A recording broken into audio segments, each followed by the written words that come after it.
Hello everyone, welcome back to my new mini blog. তোমাদের দাদাভাই দুদিন হয়ে গেল বাড়িতে নেই, তাই তো হাটের থেকে এ সপ্তাহে হাটও করা হয়নি। অতএব ঘরে সবজি কম, ঠিক ভেবে পাচ্ছিলাম না যে আজ রাতে কী রান্না হবে।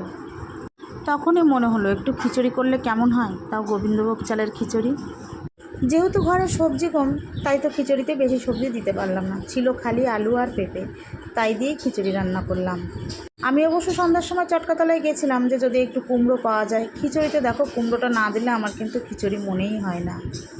কিন্তু ওই যে সময় আর কপাল খারাপ থাকলে যা হয়, আজকে চটকাতলার সবজির দোকানটাও খোলেনি।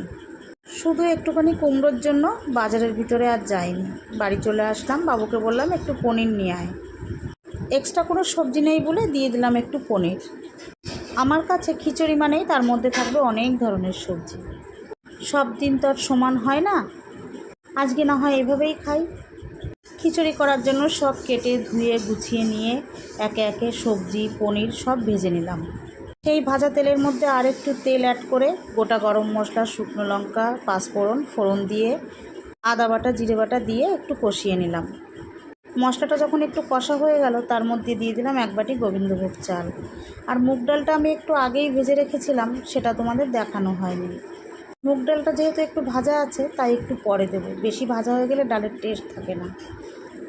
চালটা ভালোভাবে ভাজা হয়ে গেলে দিয়ে দিলাম ভাজা মুগ ডালটা। এর মধ্যে দিয়েছি একটু লবণ, একটু হলুদ দিয়ে নাড়াচাড়া করে দিয়ে দিলাম জল।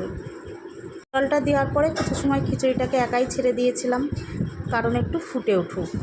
জলটা ফুটে ওঠার সাথে সাথে দিয়ে দিলাম ভাজা সেই সবজিগুলো। সবজি মানে তো এই আলু আর পেঁপে। ব্যাস, ভাজা সবজি দিয়ে তাকে আবার কিছু সময়ের জন্য একা ছেড়ে দিলাম। খিচুড়ি জিনিসটা আমাদের বাড়িতে সবাই পছন্দ করে, বিশেষ করে তোমাদের দাদাভাই। তাই তো যখন রান্না করছিলাম, তাই মনে হচ্ছিলো আজকে খিচুড়ি রান্না করছি, আর ও বাড়িতে নেই, কি আর করা যাবে বলো, আমাদেরও তো কিছু একটা রান্না করে খেতে হবে। তোমরা কে কে খিচুড়ি পছন্দ করো কমেন্টে জানিও তো। চাল ডাল যখন সব ফুটে গেল, তখন স্বাদটা ব্যালেন্স করার জন্য দিয়ে দিলাম একটুখানি চিনি, আর নামানোর আগে ছড়িয়ে দিলাম একটু ঘি। ব্যাস, খিচুড়ি রেডি। এবার কি, সবাই মিলে বসে পড়লাম একসাথে খিচুড়ি খেতে।